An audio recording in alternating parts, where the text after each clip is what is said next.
Учебно-възпитателният процес е гръбнакът на всяко учебно заведение. Образно казано, той всъщност е моторът на всяко училище, а в нашето работи на много високи обороти. Макар името му да определя като приоритет природните науки и математиката, в последните десетилетия то доказва ежегодно водещото си място в региона и в други направления, като чуждоезиковото обучение и хуманитарните науки. Независимо дали в класни или извънкласни дейности, в нашето училище се провеждат много и най-различни открити уроци, които дават възможност да се видят резултатите от ежечасната работа на учители и ученици. Клубовете природолюбители и Моят екологичен свят по проект Успех работят активно и съвместно вече 4 години, но те допълват и обогатяват знанията на учениците с по-специални интереси към биологията и химията. Тяхната дейност е един непрекъснат урок по екологично и гражданско възпитание, тъй като много често ни припомня, че трябва да опазваме природата. Организират занятия, насочени тематично към опазването на водата, деня на земята, енергията, пещерите, приложната метеорология, опирайки се на интердисциплинарния подход, съчетават забавни скетчове с отличните си умения по информационни технологии под формата на презентации и клипове. Даже прибягват до драматургията, за да ни внушат идеите си. Нашите еколози непрекъснато подчертават, че ги вдъхновява примера на училищния патрон – академик професор доктор Асен Златаров, който е основоположник на биохимията в България. Математиците ни пък никога не пропускат да отбележат денят на числото π. Кой казва, че математиката е скучна? Напротив, при нас тя даже е вкусна. Всяка година денят на числото π се отбелязва с кулинарна изложба на сладкиши, украсени с математическата константа. А даже, невероятно, литература и математика си подават ръка, като славословят числото π в стихове. Окръжност или кръг, как да различа? Едното имало лице, а другото само С. Цилиндрична форма ли е яйцето или само лъжеме детето? Как да му пресметна лицето, като липсва ми бето?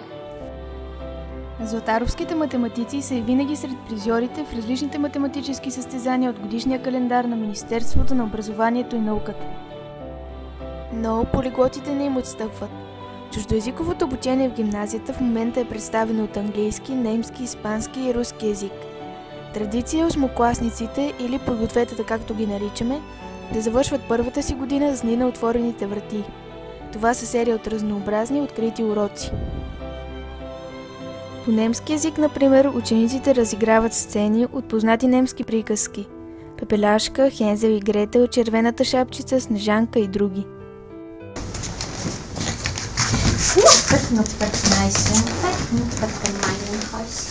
Der Wind, das himmlische Kind. Ey, ihr lieben Kinder, wer hat euch hergebracht von Nordrhein und Rhein bei mir? Es geschieht keine.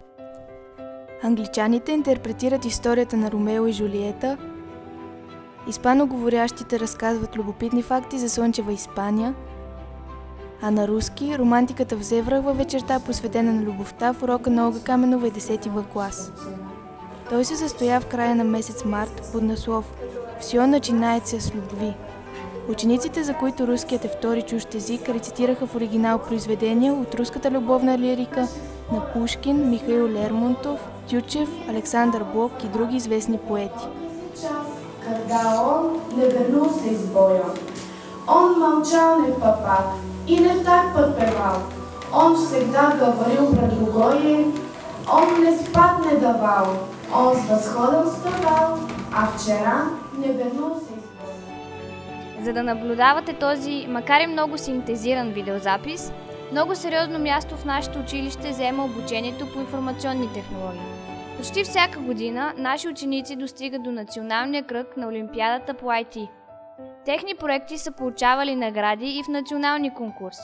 Те са участвали в международни състезания, а доверявайки се на ПМГ TV, Центърът за творческо обучение София, с който от години работим по различни проекти за внедряване на интерактивни методи за обучение в нашето училище, пожела именно нашата медия да отрази международната конференция на тема «Инструменти за привлекателно образование».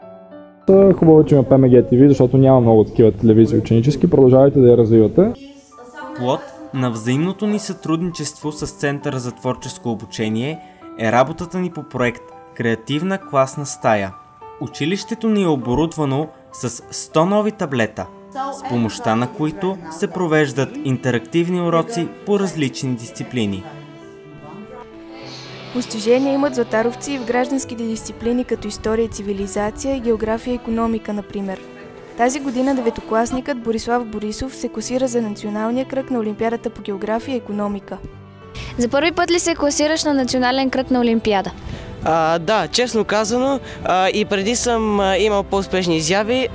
Бях готов да мина национален кръг с 16 точки от 21 на Олимпиадата по математика, мисля, че в 6-ти клас беше. Трудно ли ти беше? Не чак толкова, имаше моменти, в които трябваше да играя на тото, но в повечето разчитах на мислите си. Географията ли е любимият ти предмет? Да, географията ми е любимия предмет и друго не може да я замести. Разбрахме, че си участвал в тази годишното предаване България търси талант. Класира ли се? Надявах се, но не успях. Никой не ме викна за следващия етап с кастингите, които се снимаха.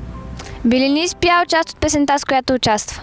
Да те жадувам аз, да те жадувам, а ти все повече да се отдалечаваш. И аз все повече да съм виновен. Това е толкова недопустимо, защото ти все пак ще ме помилваш.